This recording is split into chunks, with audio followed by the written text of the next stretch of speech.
Sveiki, žinių radijo klausytojai. Su jumis laida Atostogos kaime ir jos vedėja Diana Dubatauskienė. Visą šią vasarą, o tiksliau kiekvieną jos penktadienį vis lekiame į kaimą ir kviečiame ten jūs. Jau lankėmės daugelio specializacijų sodybose. Šį kartą užsuksime į kaimo turizmo sodybą, kuri kviečia poilsiauti su vaikais. Šeima svarbiausia vertybė, todėl didžiąją laisvo laiko dalį norisi skirti artimiausiems žmonėms ir bendrai veiklai. Šeimos poilsio kaimo turizmo sodybos yra puikia vieta bendram laisvalaikiui, nes čia garantuojama turininga veikla vaikams ir tuo pačiu kokybiškas poilsis tėvams. Juose galima rasti jaukią poilsio teritoriją, kurioje vaikučiai gali basomis kojytėmis lakstyti po žolę, saugiai maudytis, žaisti žaidimo aikštelėse, leisti laiką poilsio stovyklose, susipažinti su įprastais kaimiško kiemo gyvūnėliais.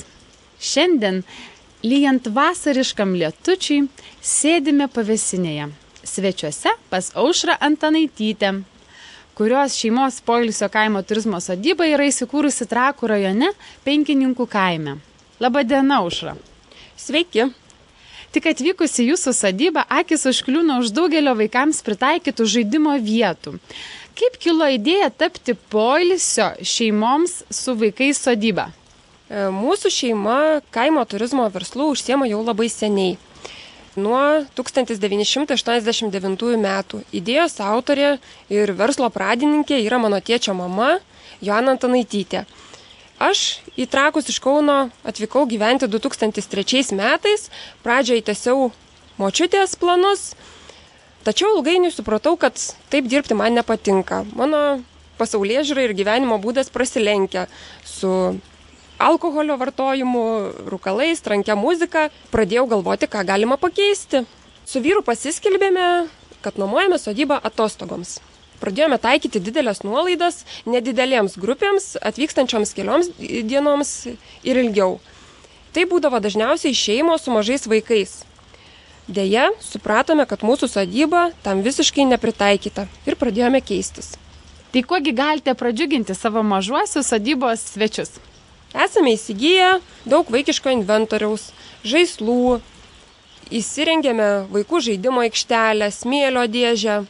Galime suorganizuoti pasijodinėjimą žirgais. Žiemos metu pas mus galima pasivažinėti žirgų traukiamomis rogėmis arba šunių kinkiniu. Turbūt mažyliams yra reikalinga ir speciali apsauga. Matau, ežeras tyvuliuoja pas jūs. Kaip apsaugote vaikus? Ežero krantas mūsų sodyboje maudytis vaikučiams buvo pritaikytas jau seniai. Mums teliko apsitverti sodybos teritoriją, kad mažyliai žaisdami nenuklystų per arti ežero, o tėveliai galėtų ramiai ilsėtis ir atsipalaiduoti. O pačioje sodyboje? Visas laiptų aikšteles esame apsaugoję specialiomis vaikiškomis apsaugėlėmis. Ar turite savo sodyboje gyvūnėlių? Šiemet buvau užsidegusi idėją prie savo sodybos pavadinimo pridėti žodelį agro, tačiau visa, kas gyva, reikalauja daug laiko ir lėšų, todėl šią idėją laikinai teko sustabdyti. Bet ateityje ji bus būtinai įgyvendinta, kad atvažiavę vaikučiai ir tėveliai galėtų susipažinti su tokiais gyvūnėliais kaip vištos, ožkos, paršiukai, gal porą arkliukų ir daugiau sužinoti apie jų priežiūrą. Kokia jūsų sodybos vizija? Ateityje planuojame organizuoti vaikų šventes su teatro programėlėmis, taip pat vykdyti specialius dailės terapijos bei muzikos terapijos užsiėmimus. Aušra, ką jums pačiai duoda šitas verslas? Kodėl jis būtent toks? Esu didelė gamtos ir gyvūnų mylėtoja. Visada traukia gyvenimas kaime. Myliu žmonės, myliu vaikus. Gera daryti gerą, gera matyti žmonių ir vaikučių šypseną jiems išvykstant. Gera, kai dėkoja. Ar sugrįžta pas jūs tie patys svečiai?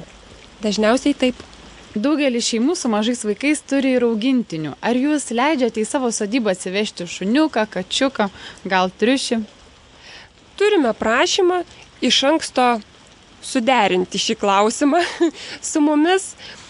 Ir pas mus yra saugu ne tik vaikučiams, bet ir šeimos augintiniams, nes sodybos teritorija aptverta, jūsų šuniukas ar kačiukas niekur nenuklys, o ateityje planuojame įrengti ir voljerus gyvūnėliams.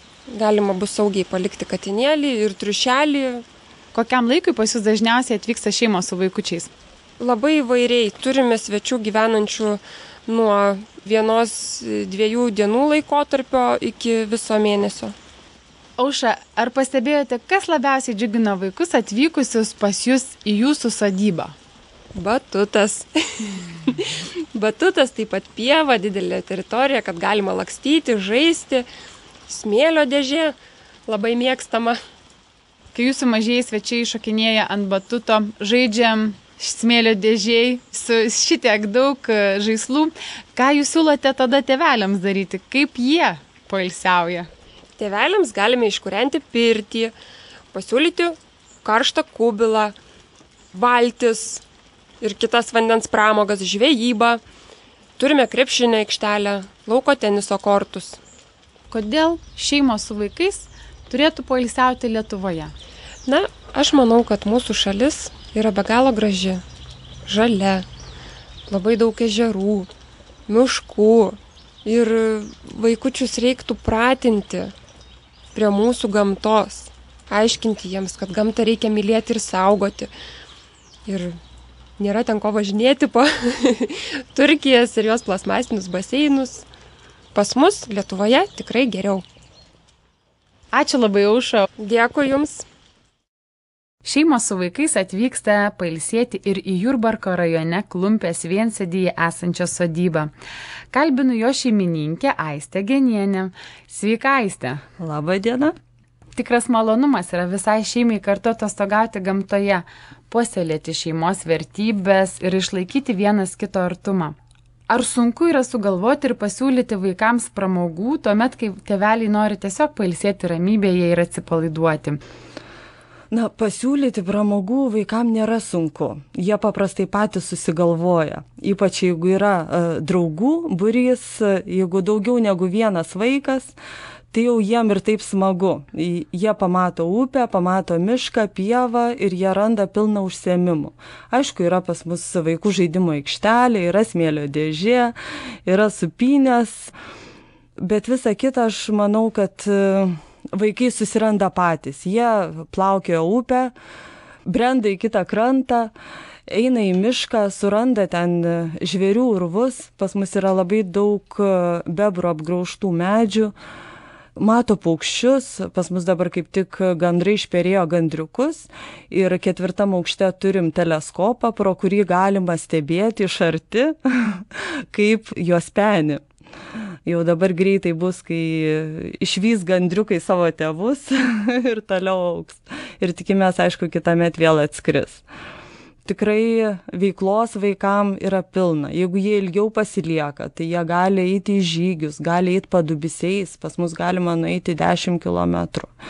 Aišku, galima ir toliau, bet per dieną, norint pirmyn atgal sugrįžti, tai yra labai įdomu. Pamatai iš arti tai, ko atrodo Lietuvoje net nėra. Minėjote, kad pas jūs yra daržas, kurį gali kaip muziejų aplankyti jūsų. Ne, tai žinoma, ne kaip muziejų. Yra normalus daržas, iš kurio daržovės mes naudojam maistui, gaminimui, auga ten ir salotos, ir krapai, ir ridikėliai, morkos, ir cukinijos, žodžiu, kiekvienų metų laiku mes turim kuo pavaišinti svečius. Yra ir serbentai, ir agrastai, mes norim, kad tai būtų kaip tikra sodyba, nes tai ir yra tikra malūnininko sodyba, kurioje ir buvo senas sodas, dėja jis neišliko. Tai mes dabar sodinam naują, kiekvienais metais vis atnaujinam, nes sąlygos nėra labai geros augti vaismedžiam, bet norim, kad būtent šeimos su vaikais tikri poilsiautojai, kurie ateina pailsėti, pasidžiaugti gamta, kad galėtų ir obuolį nusiskinti, ir uogų prisirinkti. Ir tikrai mes to niekada nedraudžiam, tik džiaugiamės. Jau minėjote keletą pramogų. Ko dar užsiima vyresnieji vaikai atvykę į jūsų sodybą? Vyresniem labai smagu būna žaisti futbolą ant pievos. Yra ir tinklinio aikštelė, kaip matėt. Tai tik ji kažkodėl nelabai populiari. Bet šiaip toks universaliausias užsiėmimas yra futbolas. Tai mėgsta ir vaikai nuo 5 metų, ir suaugę. Tai jie gali irgi visą dieną žaisti. Tiesa, dar vyresnieji vaikai labai mėgsta žygius baidariam. Jos užveža aukštyn upę ir iki mūsų sodybos atplaukia. Mergaitės eina į pievą, renka gėles, daro puokštės, pina vainikus. Ir aš pati patyriau, kaip yra įdomu mergaitėm parodyti, kaip pinti vainiką, jos taip nori, jom taip įdomu yra. Berniukai paėję toliau randa smėlio karjerą, kuriame pašokinėt gali. Didieji vaikai gali pažvejoti ir išsitraukti tų, kad ir mažesnių žuvelių, bet paskui jie gali patys jas išsidoroti ir paskui išsikepti ir suvalgyti. Ar organizuojate vaikų stovyklas? Mes patys neorganizuojam, bet yra pastoviai žmonės, kurie susirenka, atvyksta į sodybą, popoilsiauja ir nusprendžia organizuoti stovyklas. Tai būna, tarkim, jų draugų, pažįstamų šeimos, jie kartu susibūrė ir metai iš metų, jau keli metai organizuoja vaikų stovyklas. Ir aišku, tada užsiema įvairia veikla, jau jie patys susiplanuoja, ką jie nori veikti ir labai puikiai leidžia laiką. Ką planuojate dar pasiūlyti ateityje savo mažiesiems svečiams? Turiu tokią mintį, jau manau artimiausių metų, nežinau, tik tai rudenį ar pavasarį, užsiveisti triušių. Nes vaikai maži labai mėgsta jos paglostyti, pagloboti, išrinkti vardus. Triušiukų visą laiką būna naujų, tai tikiuosi, kad vaikams patiks. Dėkojame mūsų pašnekoviai Aistei Genieniai. Ačiū, Aistė, iki malonaus. Ačiū Jums, iki malonaus. Vasarėlė turi tokį bruožą. Ji pralėkė milžinišku greičiu. Ir dabar jau atrodo vasara tik prasidėjusi, eina į pabaigą. Esu tikra, kad šią vasarą jūs jau buvote išvykę į gamtą, bet poilsio gamtoje tikrai nebus per daug, ypač vaikam. Juk kaip gerai yra pasimaudyti upėje ar ežere, prisirinkti mėlynių saują patiems. Visiems žinoma, kaip svarbu yra bendro šeimos atostogos. Jų metu yra stiprinami tarpusavio santykiai. Vaikai žiūrėdami į tėvelius, kaip jie myli ir puoselėja gamtą, patys ją pamilsta. Ir kuo anksčiau mes pradėsime juos mokyti mylėti gamtą, tuo labiau mes įskiepysime jiem tą meilę. O ypač, jeigu mes ilsime savame krašte. Lietuvoje 169 kaimo turizmo sodybos kviečia pailsėti kartu su vaikais. Visas šitas sodybas jūs rasite mūsų tinklalapyje www.atostogoskaime.lt.